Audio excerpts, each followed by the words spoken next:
Mayong buntag. Hi guys, another vlog on the run and it's our episode number 8.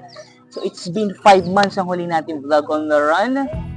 That was Lenten break last April 2025. I do apologize. Ngayon lang ako ulit na pag-vlog due to back-to-back project and engagement for the last few quarters. Sabahan niyo ako ngayon sa Cagayan de Oro River para mag-jogging and then mag-reflect what was happened for those months na nakaraan. And andito pala ako para sa aming professional image enhancement workshop na mangyayari tomorrow, 25 October sa ating loyal client in a banking industry. So samahan niyo ako, magkwentuhan tayo.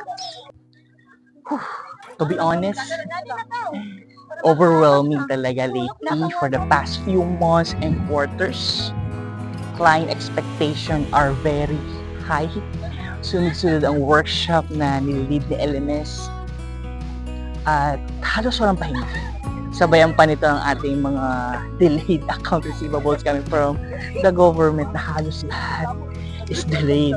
And it all combined really the way or bigat sa akin. Pero alam ko na hindi lang ako nakakaranas nito.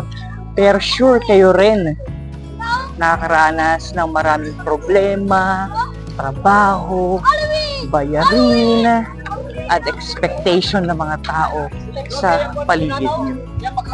Yung tipong umaapaw na ang lahat at hindi mo alam kung saan ka mag-uumpisa. Habang nag-jogging dito along C.O. Boulevard River, na realize ko na ang agos ng tubig is parang challenges sa buhay.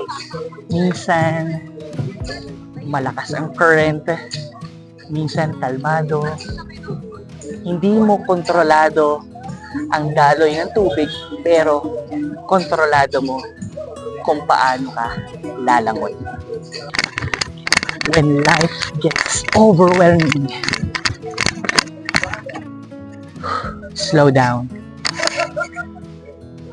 huminga, and take the next small step.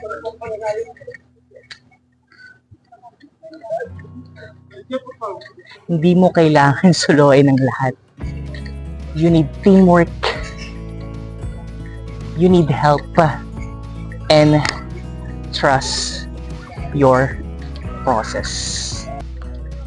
You are stronger than your stress. And you are bigger than your problems. Hindi ka nag-iisa sa laban na ito. Maniwala ka sa akin at sa sarili.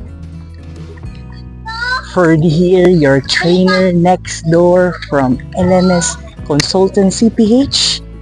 Keep pushing forward and see you on our next run.